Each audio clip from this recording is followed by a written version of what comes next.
name's M.K. Miles. I grew up here at Saxis Island in the 1950s and 60s. And a lot that I'll be talking about today is my memories of Saxis Island in the 50s and 60s.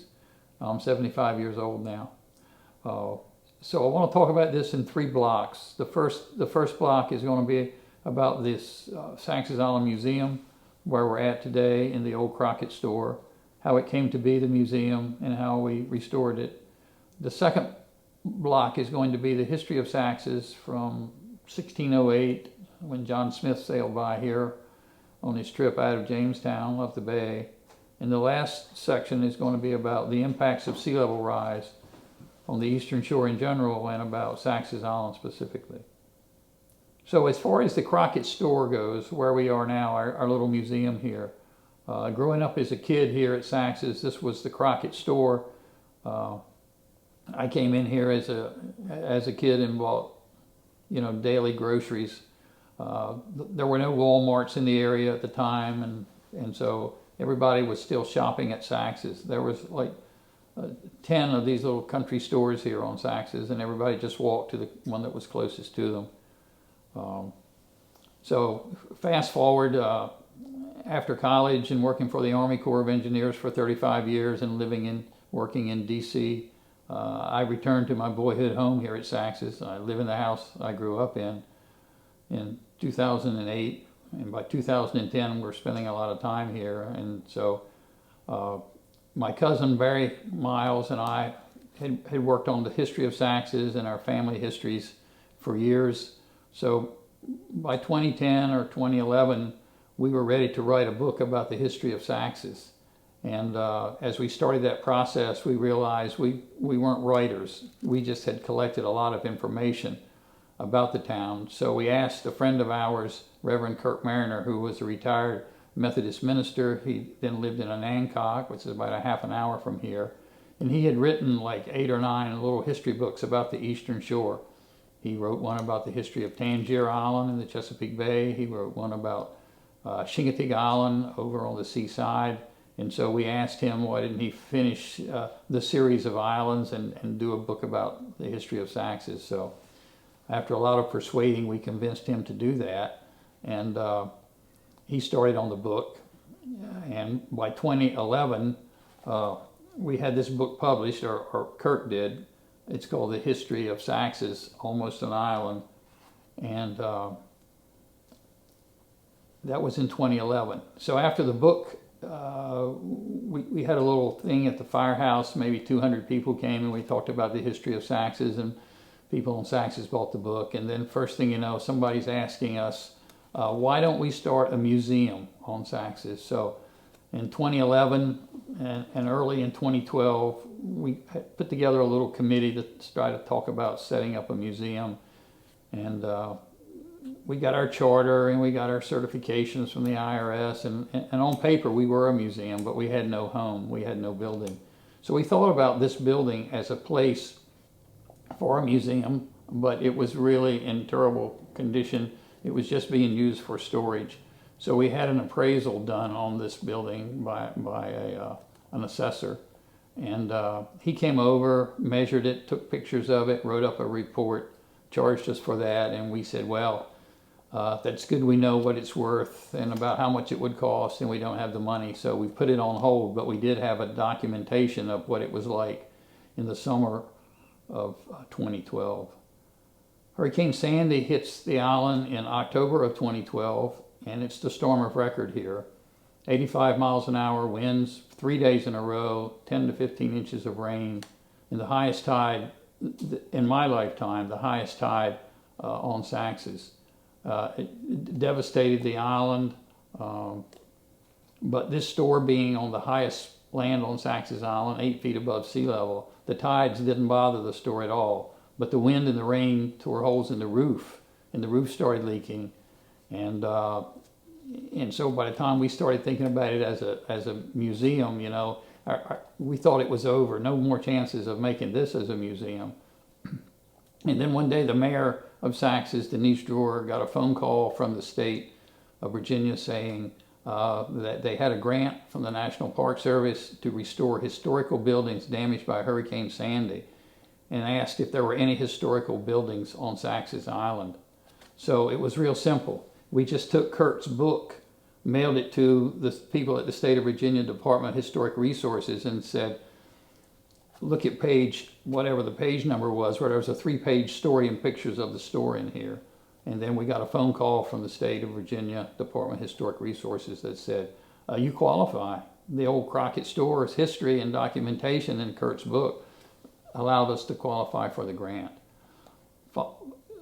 Applying for a grant is a long and drawn-out process. That was in 2013, they started the process. So by 2015, we actually knew that we were actually going to get a grant.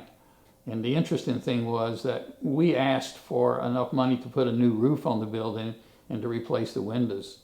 And the state of Virginia said, no, it's not going to work that way. The Park Service, whose money we were using, the National Park Service, wants you to restore the building to its original conditions. And we figured the building's built somewhere between 1910 and 1920. So they said, we want to make it look like 100 years ago. And so, of course, that raised the price. And we hired a historical architect from Colonial Williamsburg, who was retired from Colonial Williamsburg. So he came over and we put together a plan. And then since it was federal money, we had to take bids and we had to get qualified contractors. So this takes another year to get a contractor on board. So by 2016, Sandy hit in October of 12, remember that. So by 2016, we're actually working on the building. We raised it up off the ground. We slid it back from the road about 7 feet so we could put the porch back on the building that was they took the porch off the building in the 1970s when they widened the road through town. So we put the porch back on. The contractor who did this, Chip Knott, did a phenomenal job. It does look better today than it did probably in 1915 when it was built. So Chip deserves a lot of credit for that. And so we went from nothing to the greatest building ever here on Saxis Island, a completely restored 1915 or 1920 general store. It looks much like it did then. It's probably 80 to 90% original. And we have some footage here documenting what it looks like today and the artifacts in it. And I think as you look at that, you'll see how beautiful it is and how authentic it is. Everything in here is either original to Saxis Island or somewhere close by here on the eastern shore of Virginia. A lot of it was donated by people here at Saxis from family collections and things like that. One of the things that are in the store is an arrowhead collection that was collected by the Tull family back in the 1960s. Part of getting on the National Register was getting our arrowhead collection certified by the College of William & Mary's Department of Archaeology. And so we have on display here, and as you look at the video, you'll see our arrowhead collection that was all picked up along the eroding shoreline here, probably from the 1940s up almost until the present day. The oldest arrowhead in the collection is 10,000 years old. The newest one in the collection is about 500 years old.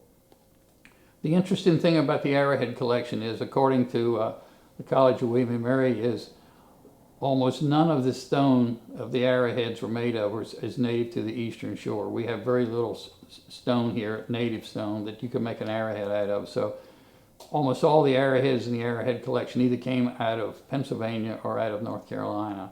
So it goes to show you from 10,000 years ago to about 400 years ago how the Indians were trading and migrating, and how the arrowheads here were made from stone from 2 other states. The other thing unique about the store is that by 1950, the store was then about 25 or 30 years old, and the floors had worn thin in places. And so in 1950, they put another layer of flooring on top of the original flooring at a 90-degree angle to the original floor, another hardwood floor. But when the rains from Hurricane Sandy came through the roof and the floor got completely soaked, it buckled. So in order to restore the building, we had to pull up the 1950 floor. But the plan was to pull it up, dry it out, and put it back, because the architect said it should look like it looked when this whole thing started, 1950 period, and not the 1920 period. But when we pulled it up, we could see the original floor, and some of the original floor had worn in places that made it very thin, like a quarter of an inch thick, and it was sagging, and you were afraid you were going to fall through. So the contractor said he could handle that, and I said, how are you going to take care of that? And he said, well, I tore down a 1911 building in Pocomoke City, Maryland, which is about 25 miles from here. And he said, and I have all the flooring in my barn. So he came in and replaced the old damaged floor with new to the building, but 1920 era flooring, which is an exact match to this flooring. So now we have an original floor. The original windows, some of the glass has been replaced in them, and parts of the windows were replaced, but the contractor took the windows out, put plywood over them, took them through his shop, and then took parts of them out and replaced them. And so now you're looking at the original windows, the original floor, and the original beadboard on the walls and ceilings. So then we got into the attic of the building, replacing the roof, and after the 2 layers of asphalt shingles came off, we were down to the original cedar roof on purlin strips. You could even see the cox crown on which side of the roof was higher than the other side to keep the ridge of the roof from leaking. And so we put it back exactly like that. We took the architect's plans that he signed off on, the plans and specs, and we took them to the county building permit office and got their approval to put the building back as it was built originally according to the architect's plans, even though they didn't match modern code. So we didn't have to put plywood on the ceiling, on the roof. We could put the purlin strips back. But a lot of the timber in the attic was rotten, and so we had to restore the attic itself so that the ceiling in here would be level and the roof would be flat and straight. And so the great thing about the grant was it was what they call a reimbursement grant. The museum had to pay the contractor on a monthly basis, and every month we could submit a bill back to the state of Virginia, show them what we did, what we incurred additional costs that were unknown when we started the project because we hadn't torn the roof off and we hadn't looked under the building and seen what the damages were under there. So it was a reimbursement contract. So the state of Virginia and the National Park Service supported us all the way through. So by November, I think we actually opened for visitors in May or June of 2017, but by November of 2017, we actually got on the National Register of Historic Places, and we have that. We have the plaque outside the door here, so we're in great shape. Now we got another grant from the Community Foundation here on the Eastern Shore Community Foundation to put the shelving in, to put a mini split for heating, air conditioning, and to build that, and some signage and things like that. The Park Service only wanted to pay to restore the building. They didn't want to pay for those extras for like that, so we got a grant from the Community Foundation to do that. And then, a few years later, actually just last winter, we got another grant from the Community Foundation to bring a milk house in here on site that was on Saxis. Probably dates back to about 1900, or a dairy it's called. And it's sitting outside of here now instead of where it was. So it's been completely restored and put on site. We also got a grant, as part of that grant, we also were able to replace and buy new showcases, which you'll see behind me and you'll see in the video as you look through it. You'll see all the wonderful displays we have now. Most of those displays and artifacts are because of the grants from the Community Foundation. And so now we're open. When we first started, we were open 2 or 3 days a week. The excitement has waned considerably since 2017, and now we're sort of open by appointment. People call, there's names in the window, and they call and say, can you open up? And somebody, me or Jim Lewis or Jim Matthews, will come out and open up and let them see the building and give them a tour, talk about the history of Saxis, and let them see the building and the contents. So that's the story of how the Crockett store got to be remodeled, restored to its 1920-ish conditions, and now is the home of the Saxis Island Museum. So Captain John Smith sails by Saxis because it's too shallow to come ashore here and goes on up the Pocomoke River. stops, and I believe he spent the night, according to his ledger book. He put an X on the map at a place called Pitts's Creek on the way up the Pocomoke. He goes up the Pocomoke River as far as possible, turns around and comes back down.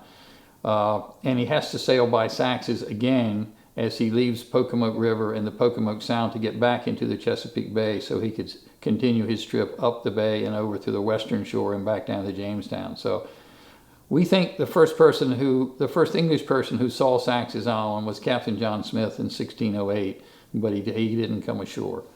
So the settlers in Jamestown, as you may know, had a lot of trouble with the Indians, and they didn't have any salt, and one thing led to another, and some people think Jamestown was probably the worst spot to pick to start the colony, but anyway, they stuck it out there at Jamestown. But in 1614, they're coming over to the eastern shore to create some salt works on the on the seaside of the eastern shore, where we have rising tides, 4 or 5 feet of seaside tides.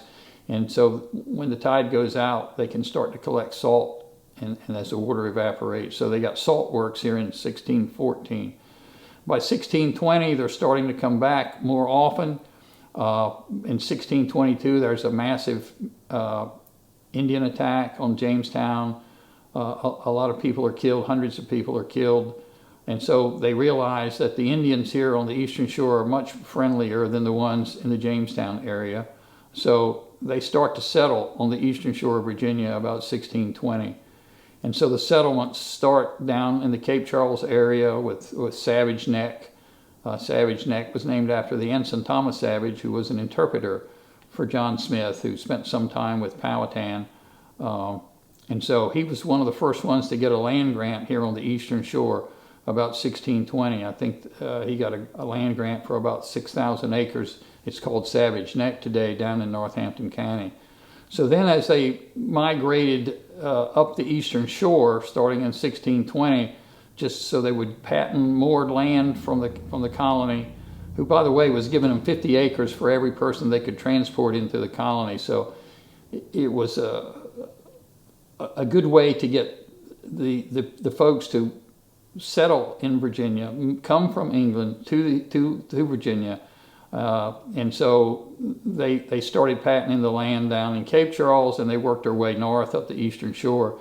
And so by 1666, they're finally up into the Saxis area here. So in 1666, a guy named Robert Sykes, S-I-K-E-S, patents the north end of the island, 150 acres, and it's called Sykes, S-I-K-E-S, Sykes's Island. Now, it's not technically an island. It's only surrounded by water on 2.5 to 3 sides, and the other side is about 3,000 to 5,000 acres of marshland, which was not passable then, so everybody just sailed around it. So everybody was coming and going by boats to Saxis, and they called it Saxis Island from the very beginning. Well, they called it Sykes's Island, S-I-K-E-S. Just a few years after that, George Parker patented the southern end of Saxis Island, 200 acres. So in total, the island was 350 acres, about 1670, and a guy named William Anderson from the Anancock area bought both ends of the island from Sykes and Parker. And so by the 1670s, William Anderson doesn't live here at Saxis, but he has cattle, horses, his grazing lands here on the island, because he could bring them over on barges and turn them loose, much as they are on Assateague Island today, and he didn't need to build fences. And in about that time, when his daughter Comfort turned 16, I think it was 1687, he gave her a deed of gift of Saxis Island, and he described what was on the island, the horses, the cattle, all being tended by Indian Dick and Indian Betty. So he had 2 Indians here on the island taking care of his herd. And so it was just a herd, cattle and horses, on the island up until about the 1740s. So from 1666 to 1745, it's just people like a couple of Indians or whoever he could get to tend his herd here. And then he would send people over and thin the herd out every year and take them back to Anankai. So by 1750, William Anderson's granddaughters now own the island. It's 6 of them. There were no sons in that group. And they had control of the island, and they married quite well, and their husbands had little or no interest in Saxis Island. They had other larger plantations over on the seaside around Assawaram and in places like that. And so they started selling off lots over here on the island. They divided it up into 6 slices, 30 acres apiece. So each slice of the island had some marsh front and some waterfront on the marsh side and on the Pocomoke Sound side. So most of the people who live on Saxis today can trace their ancestors back to that time period, about 1750, when the Marshalls came down from Somerset County, which was just 3 miles across the northern end of the island, across the Pocomoke River from Somerset County. The Marshalls came in and bought the north end of the island. The Sterling family from Crisfield moved over.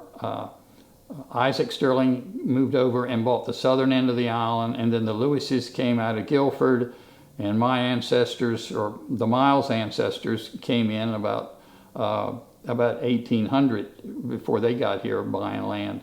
But my ancestors are part of those. My wife is descended from those original Sterlings. I'm descended from those original Marshalls, and so that's for most of the families that came here back then still have living descendants here on the island today. So most of us can trace our lines back 300 years here on Saxis Island, and then another 100 years to Jamestown. So that became one of my hobbies during my life, was to trace our ancestors, along with my cousin Barry Miles, who was also raised here at Saxis. So together we worked on our genealogy for all those years. So by about 1800 census, there was no 1790 census for the Eastern Shore, but by 1800, the census showed 48 people living at Saxis Island. By 1850 census, there's 17 households here. There's one oysterman, there's one storekeeper, and the rest are farmers. That's 1850.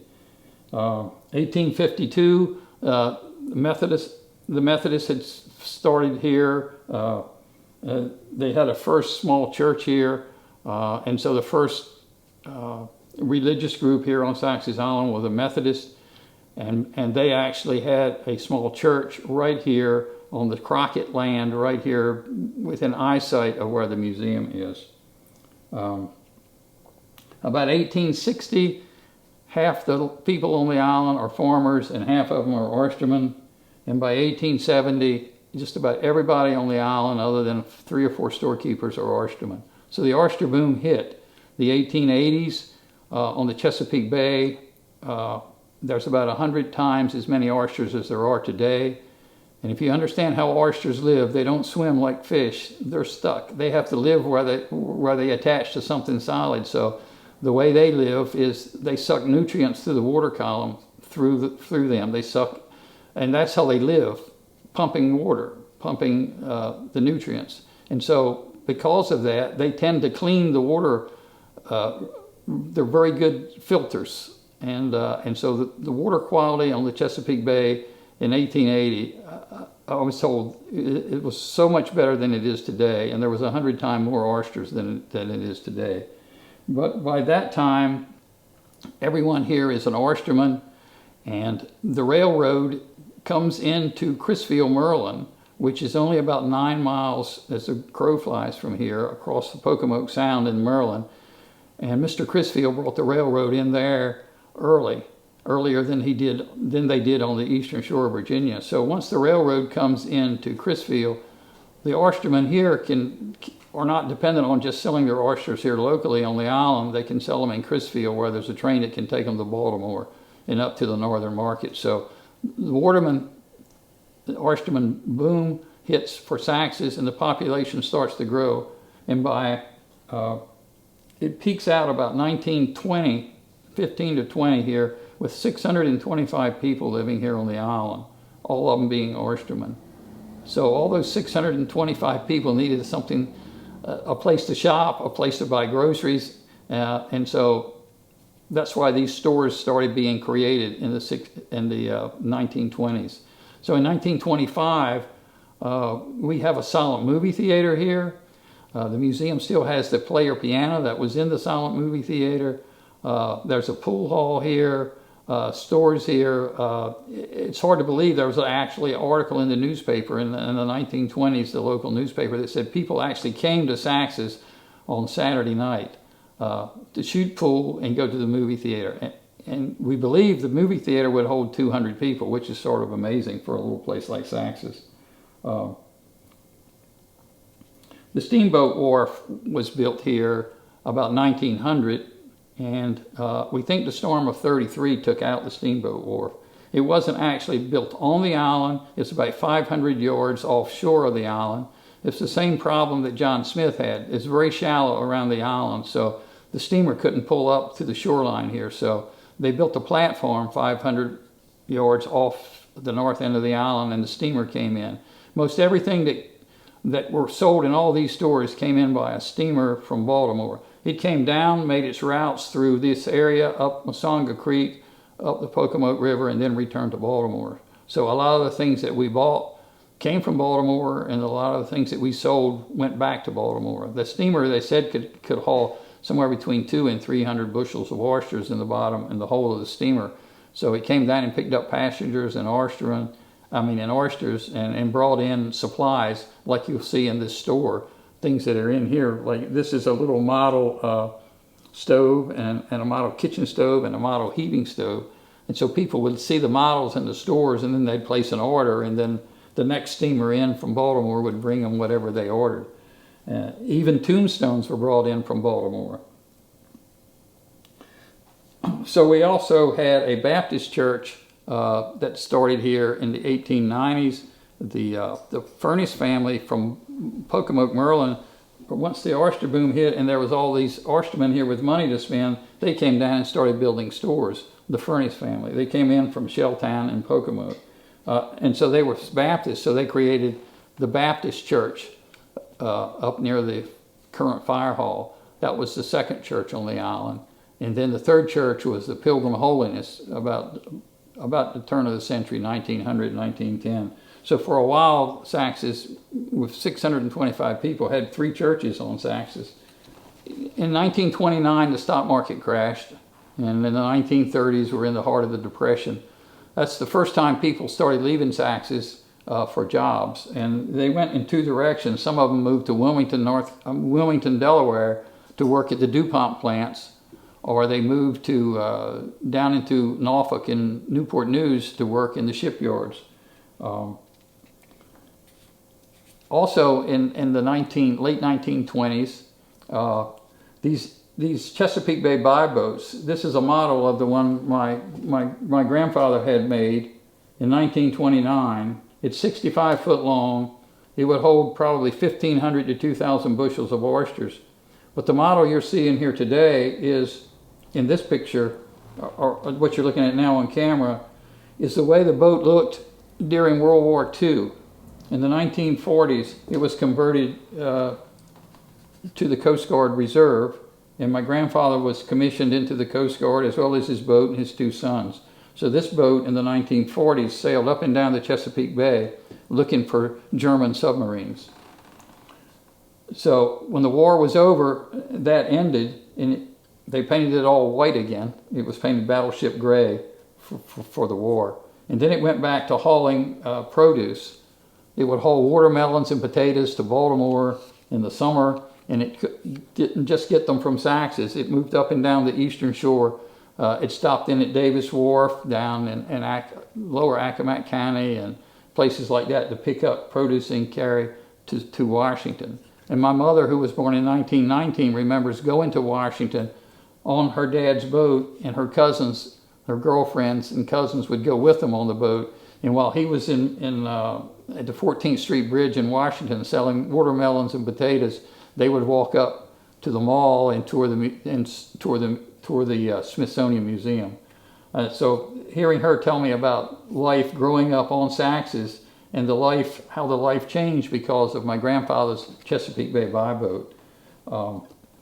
There were lots of them here. We have pictures in here from the 1960s of when the harbor was full of them. It was probably 8 to 10 boats in here, all 65 foot long like this. Most of them were hauling oysters at that point in time. Oysters and oyster shells. In the 1950s, well, let me drop back a minute. In the 1930s, the Army Corps of Engineers finally dredged the harbor and dredged an entrance channel in here from the 6-foot contour, which is about 400 or 500 yards offshore, into Saxis. And during the Depression, the Works Project Administration built a bulkhead so that we could fill it full of dredge material. So when you drive out on the Creek Point today, you're driving out on dredge material that was put there by the Army Corps of Engineers in 1937. Also in 1937 is when the current causeway was finally finished, but it wasn't reliable. It would still wash out during storms in places. So even up until the 1930s, one of the primary ways of getting on and off the island is by boat. So in the 1950s, oyster shucking houses are here, and there's probably 5 or 6 of them. The Drawer family had a couple of them, Milton Drawer and Harvey Drawer, and then the Bonnewell family had one, and then the Rhodes family had one, and some of the oyster cans from that period are right over my shoulder, right here behind me. There were 3 brands of oyster cans here that were original to the island, and they're unique to the island. So oyster can collectors today put these 3 cans and the one here behind me called the Moody Miles brand. They're some of the most expensive and rarest oyster cans and oyster can collections in America. These cans recently, in good shape, have actually been auctioned off for over $5,000 per can. And so we don't have any of those cans in here, but we have pictures of them. In 1954, Hurricane Hazel hit the island. Okay, I was born in 48, so I'm 6 years old. Hurricane Hazel had a very weird path from North Carolina up. It wasn't coming in on the coast, it came in inland. So it came right up the Chesapeake Bay through Norfolk, and it came over the eye of Hurricane Hazel in 54, came right over Saxis Island. And I can remember my mom saying, I said, how come the wind stopped and the sun came out? And she said, the eye is over us right now. And she said, you got about 10 minutes to go out and look around because the wind's going to change from the opposite direction, and you're going to see the other half of the storm. And that's exactly what happened. You go out in the front yard and you look up and it's clear skies, and you can see the wall of the eye all around us, and then it hit again. So Hurricane Hazel was 105-mile-an-hour wind, but its only duration was only for 6 hours. But it sunk every boat in the harbor. Everyone was either sunk, piled up on top of another boat, or they floated offshore here in the marsh, and they had to be abandoned for those who they couldn't drag back into deep water. That was 1954. So by 1964, the Army Corps of Engineers dredged a harbor of refuge, which was a place where you could store your boat during a hurricane, and it would survive the hurricane. So from 1964 on, the boats haven't been sunk by hurricanes like they were in Hurricane Hazel. In the 1990s, the emphasis started switching from oysters to crabbing and to soft crabs. And 1992, I believe, was the year, I've been told, and I've been shown the receipts that say that the island shipped off 250,000 dozen soft crabs in one summer, in one 3-month block of time. And the total income from those 250,000 dozen soft crabs was somewhere in the neighborhood of $6 million. So the life on Saxis in the 1990s is still good. You know, oystering in the winter and soft crabs in the summer. That's still the way life is here for those who are still working the water. And of the 150 people that are left today, you know, maybe 10 families are working watermen here. And they're oystering in the winter and they're crabbing in the summer. So if you're here in the winter, you can actually see them come in and unload, and it looks just like it did when my memories of the 1950s and 60s, oyster boats unloading. And 1999, Hurricane Floyd hit the island and did a lot of damage. And then in 2012, 13 years later, Hurricane Sandy hit, and this is the storm of record here. Now, the bad news is a lot of people were flooded out here. The north end of the island is only 3 feet above sea level. That whole end of the island was flooded terribly. One lady that I know who's just turned 95 years old, Hurricane Sandy, the water was up to her windowsill, so it was knee deep in her house, and she did not leave. She just opened the windows and the doors after the hurricane was gone and let the house dry out, and she still lives in that house. Houses on the north end of the island, some of them were raised, so when you first drive on the island, you're probably going to see them that you can walk under them. They're like 11 blocks above the ground, and some of them have open pilings under them, so you can park a car under them or walk under them. And on the south end of the island, there's a few that have been raised down there as well. The last one was just raised. It took FEMA from 2012 to 2024, 12-year process to go through the paperwork, the process to get the funding to raise these homes. But we still thank FEMA for doing that, but it's been a long process. So today, in the summer, we might have 200 people here because we now have like 10 Airbnbs here. And the place is actually a tourist draw for people who want to come to a little unique place like this and see the crabbing and walk the beaches and pick up sea glass and get their kayaks and just go about anywhere, launch their boats here. We have 2 restaurants here now. We have Captain E's Hurricane Grill and Tiki Bar around near the boat ramp, and we also have the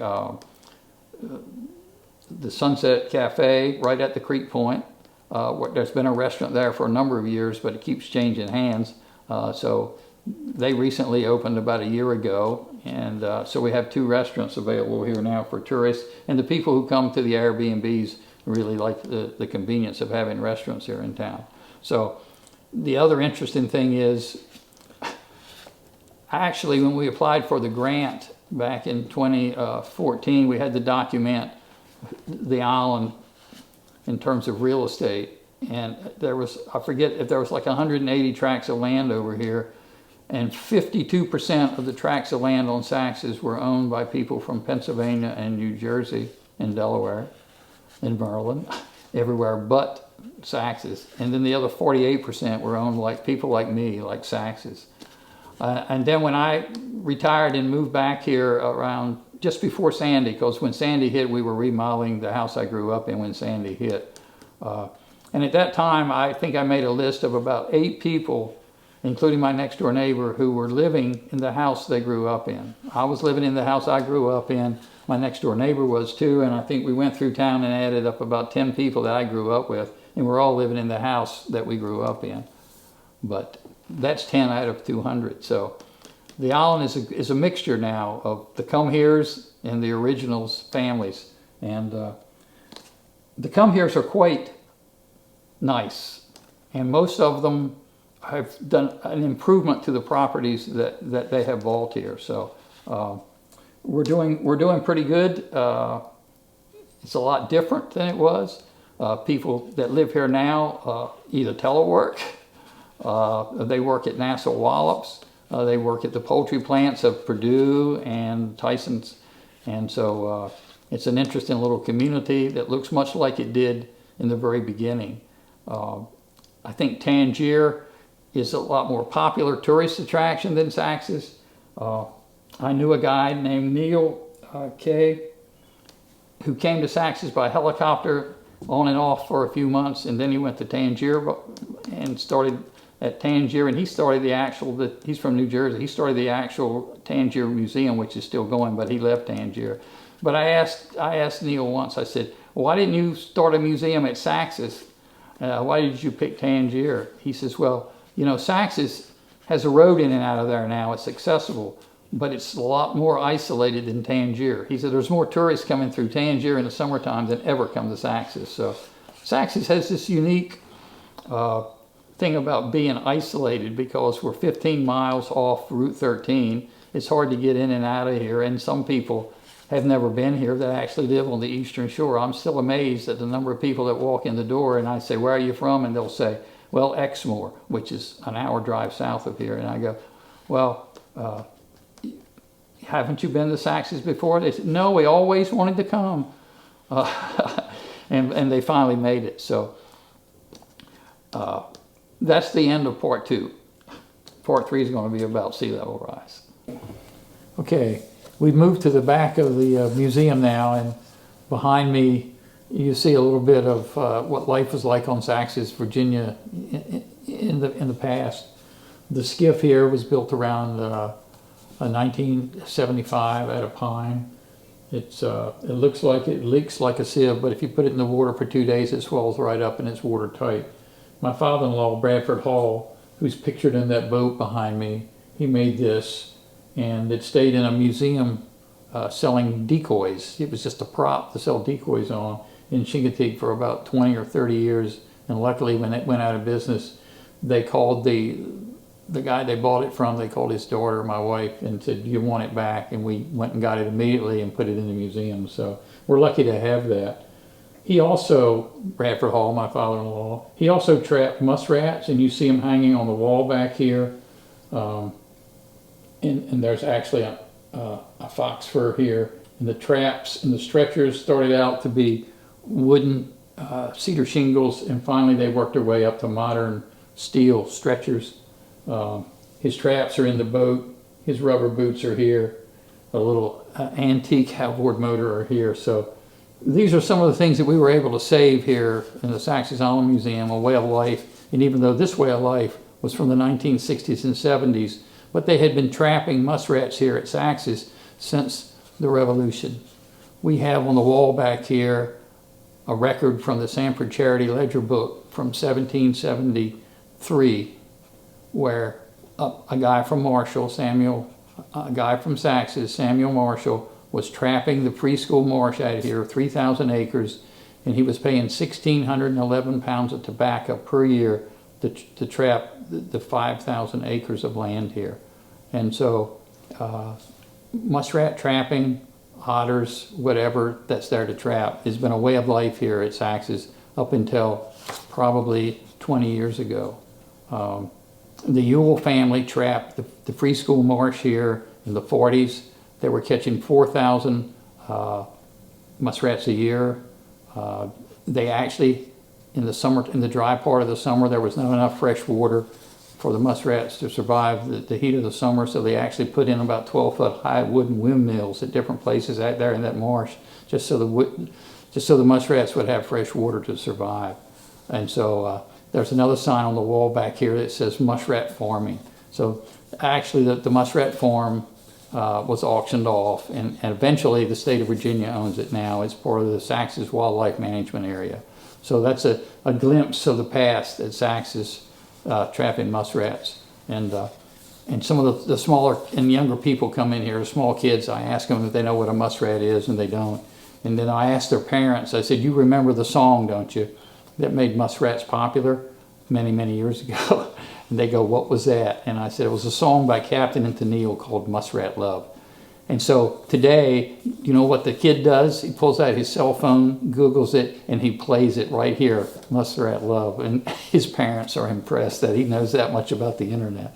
But that's the kind of little fun things we get to do in here and teach people about what life was like at Saxis. So let me repeat. It's oystering in the winter. It's trapping between Christmas and February, and then in the spring it's crabs again, and it's just a cycle. But what I really wanted to do here in the third phase is talk about the impacts of sea level rise here at Saxis and on the Eastern Shore of Virginia in general.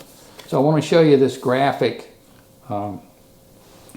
This is simply a graphic of 35,000 years of sea level rise. So 35,000 years ago, sea level is about where it is today. And then 15,000 years ago, it dipped 400 feet. It's because of maximum glaciation in North America, well, the globe actually. So the ice cap is so thick that it's made the sea level drop 400 feet. In the last 15 years, sea level's come back up to the present day, to about where it was 35,000 years ago. So the scientists that made this, I presented this at a conference, but it's not my chart. Somebody else made it, and I've got it footnoted at the bottom who made it, who gets the credit for it. But scientists, when I did this presentation in 1975 at Old Dominion University, the thinking was that maybe the Earth is on a cycle. You know, the interactions between the Earth, the Sun, and the Moon, and the cycles, maybe this is going to repeat itself. So we're again here at maximum sea level in modern history today, and it's still rising. But is it going to be temporary and start another one of these dips, or is it just going to continue to creep up, or is it going to stabilize? I don't know the answer to that. Maybe the scientists today are talking about that. But my point is, if you look at the effect of CO2 in the atmosphere and global warming caused by man's events and lifestyles, how much is that going to impact this versus what happened 15,000 years ago?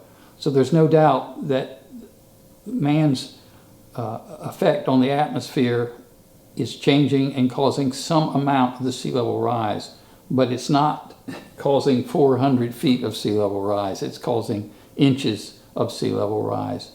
And in my lifetime, I'm 75 years old, sea level here at Saxis has risen 9 inches in my lifetime. So in the 1970s, sea level here at Saxis was rising about 1 foot every 100 years. Today, sea level here at Saxis is rising 1.75 feet every 100 years.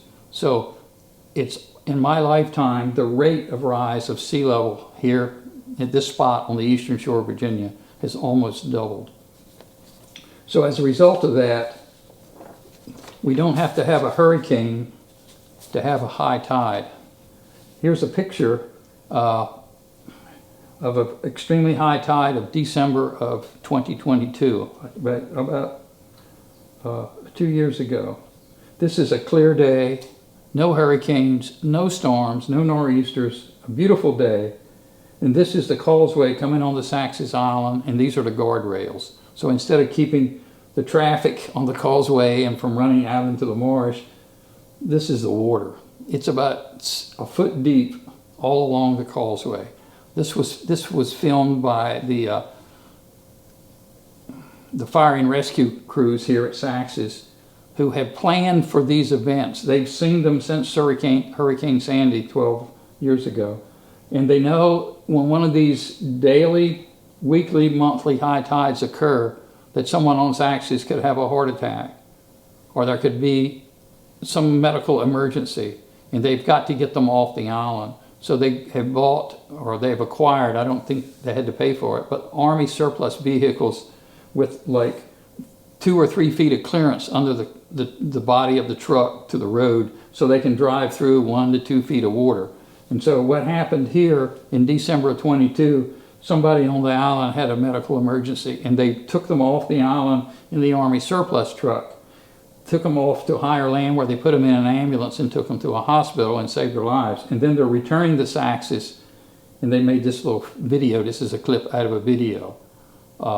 This is the highest tide right here, the highest tide recorded at Saxis since Hurricane Sandy in 2012. Hurricane Sandy was about 6.5 feet above sea level. Hurricane Sandy was over top the guardrail.